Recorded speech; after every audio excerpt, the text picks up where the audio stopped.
yıllardır. Yani büyük ihtimal bir acaba gazete falan mı veriyordu? Çünkü ailemin isteyerek böyle bir şey aldığını pek sanmıyorum. Bir şekilde masalımızda varlığını korudu yıllarca. Şimdi içindeki ilginç bilgileri okuyalım bakalım. Başlıyorum.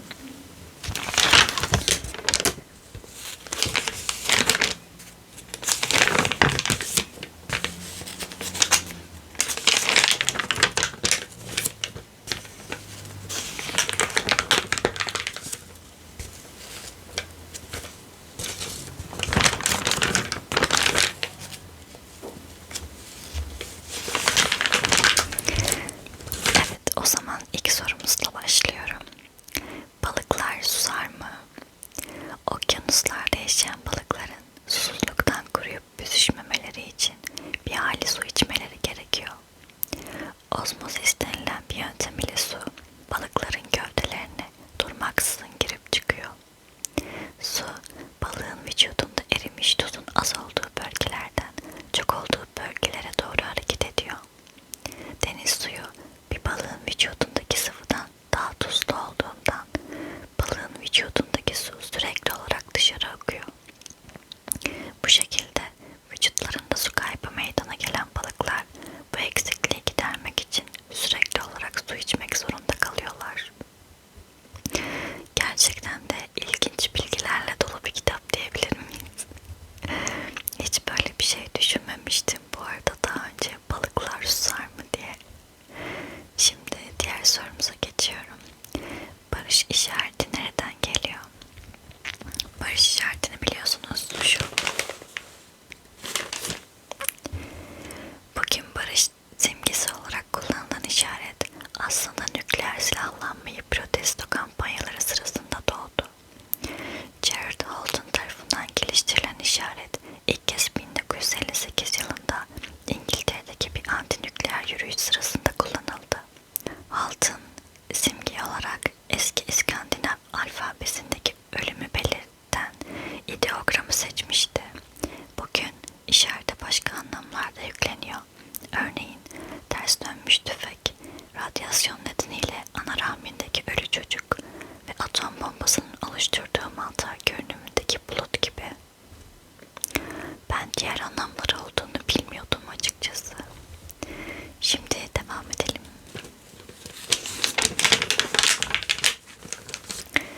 Doğum lekesi nedir? Adından da belli olduğu gibi doğum lekesi, doğuştan itibaren vücudun herhangi bir bölgesindeki derinin renginin koyu olmasıdır. Çok farklı türleri olan doğum lekeleri, melanin pigmentini üreten deri hücrelerinin aşırı çalışması sonucu oluşur. Doğum lekelerinin renkleri ve boyutları çok farklı olabilir. Bazı insanların lekeleri ergenlik çağından sonra ya da kadınlarda hamilelik sırasında ortaya çıkar. Bunun nedeni hormonlardaki düzensizliktir. Bebeklerin sadece %1'i bu lekelerle birlikte doğar. İlginç. Dünya aydan daha mı yaşlı? Hayır, dünya ile ayın yaşları birbiriyle tamamen aynı. Çünkü ayda güneş ve gezegenlerle aynı zamanda, yani 4,6 milyon yıl önce oluştu. İlk başta ay erimiş kayalardan oluşan kırmızı sıcak bir top gibiydi.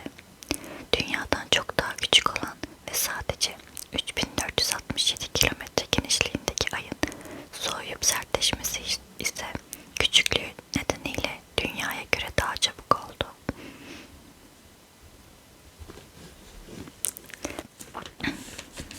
O zaman devam edelim.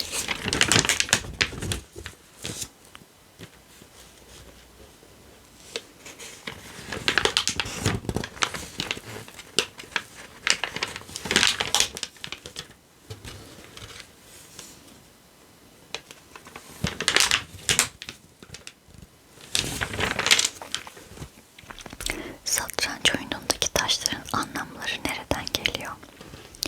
Orta Çağ'da Avrupa'da yaygınlaşan satranç oyununun eski Hindistan'dan Çaturanga adıyla çıktığı tahmin ediliyor. Şah, vezir, kale, fil gibi taşların yine Hint askeri terimleri olduğu ileri sürülüyor.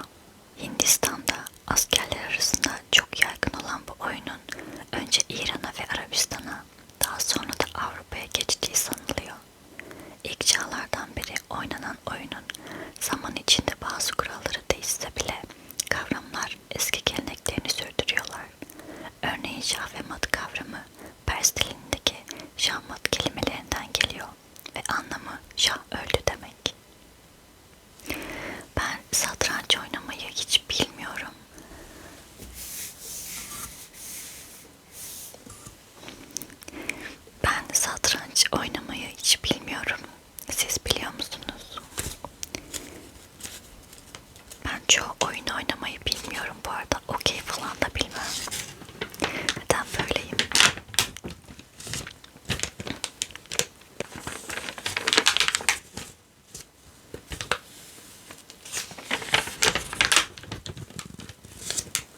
Evet, diğer sorumuz şu. Gökyüzü neden mavi görünür? Güneş ışınlarının dalga boyu 0,35 mikron mor ile 0,75 mikron kırmızı arası değişir. Mavi rengin dalga boyundaki 0,5 mikron kadar daha fazla akış gerçekleşir. Aynı zamanda hava molekülleri tarafından uzun dalga kırmızı, radyasyondan çok kısa dalga mavi, radyasyon çevreye yayılır. Bunun sonucunda gökyüzünü mavi görürüz. Güneşin doğuşunda ve başında aynı kural gökyüzünün kırmızı görünmesine yol açar. Güneş alçaldığında ışınlar atmosferde oldukça uzun bir mesafe aşar. Önce mavi ışınlar, sonra kırmızı ışınlar yayılır.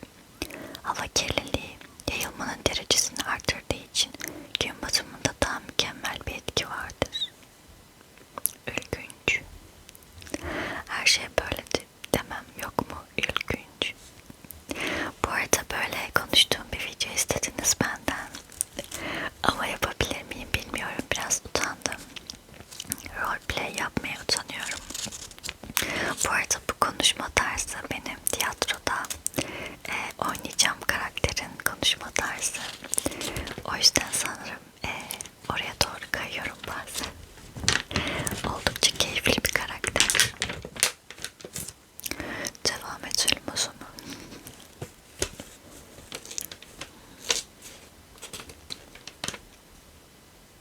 İlginç olanları okumaya çalıştığım için bakıyorum, hepsini okumuyorum. Ketçap'ın kim buldu var mesela. Ayın sahibi var mı? Esneme bulaşıcı mı? Bence evet.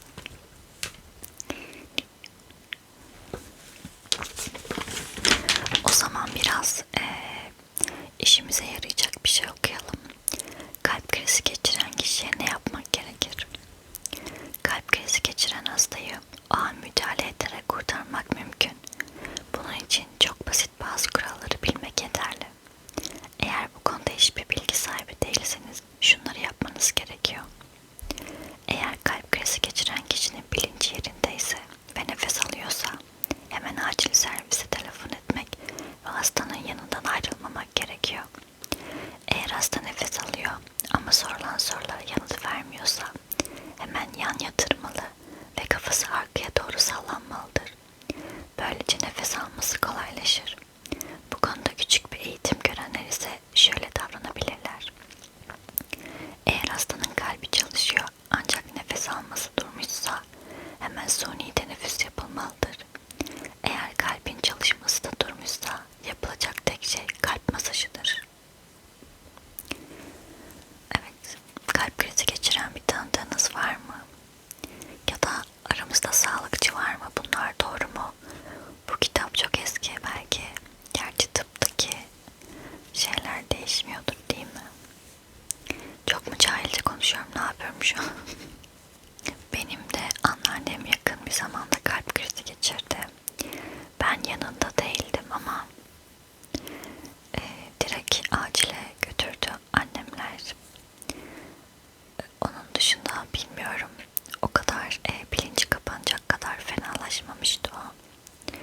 Çok şükür. O yüzden öyle. Siz de eğer etrafınızda varsa ya da çünkü bu arada kalp krizi geçirenler sonra bir daha geçirebiliyor. Aynı anda birçok kez de geçirebiliyorlar. O da garip. Ben eskiden şey sanıyordum. Bir kere kalp krizi geçiriyorsun ve okey. Doktora gidince şey diyorlar 3-4 kez geçirmişsin. Öyle olduğunu bilmiyordum. İşte benim cahilliğim yine. Devam ediyorum.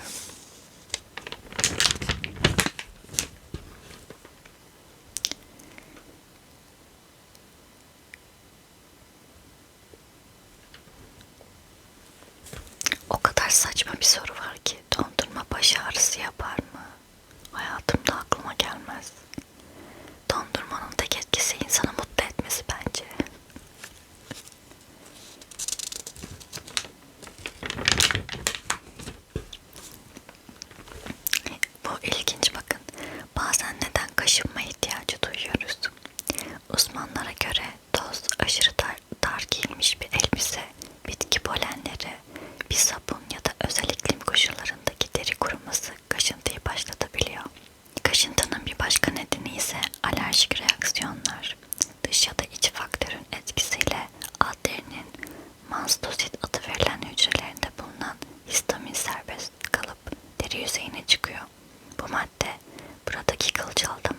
kasılmasına ya da deride şişkinliklere yol açıyor.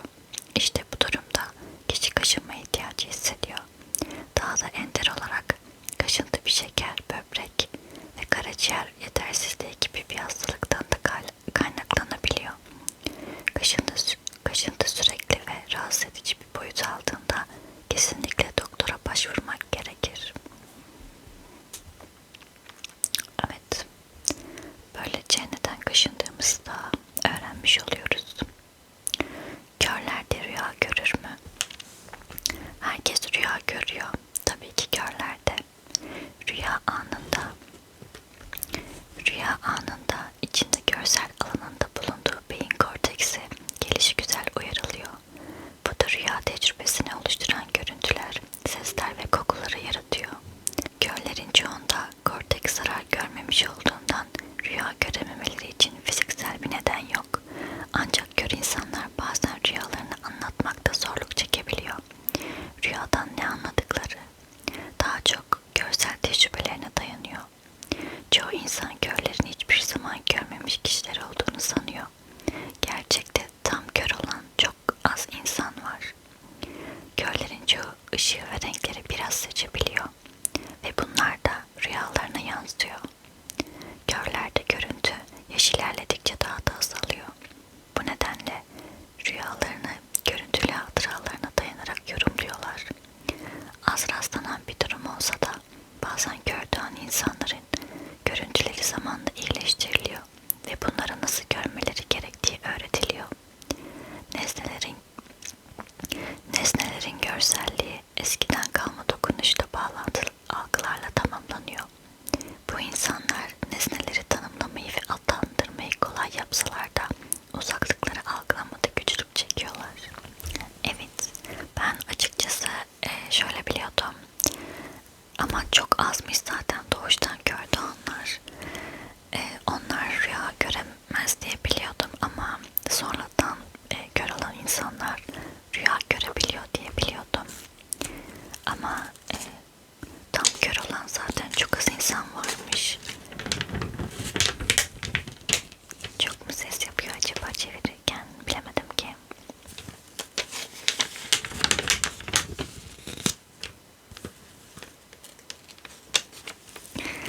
Sarımsak kokusundan kurtulmanın bir yolu var mı?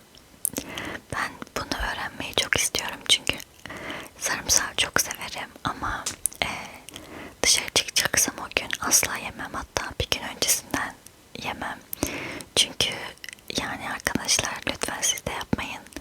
Eğer metroya, otobüse biniyorsanız, işe, okula gidiyorsanız lütfen sarımsak yemeyin.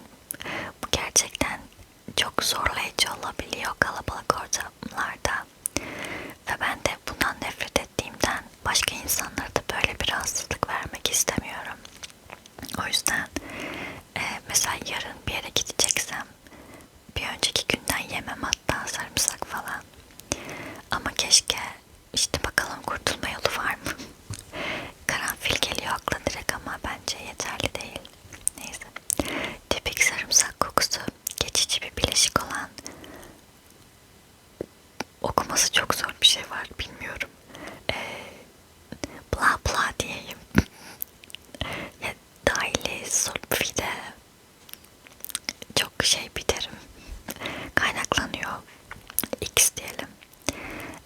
Bir diş sarımsak kokusuz bir bileşik içeriyor ve bu bileşik sarımsak kesildiğinde, ezildiğinde ya da çiğnendiğinde X'e dönüşüyor.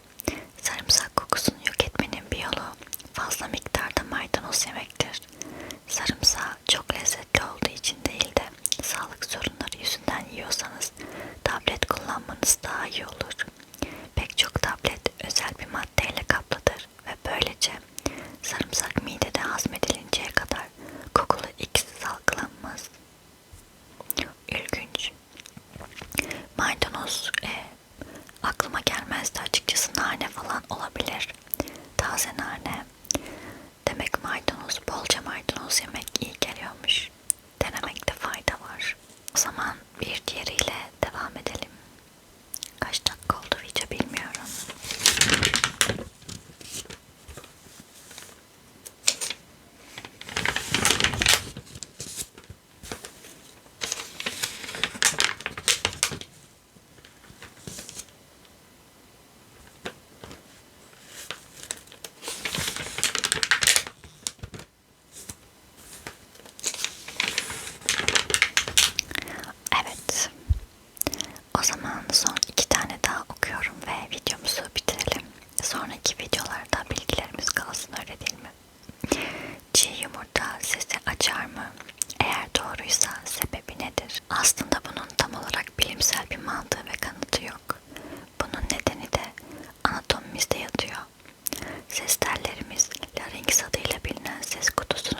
yediğimiz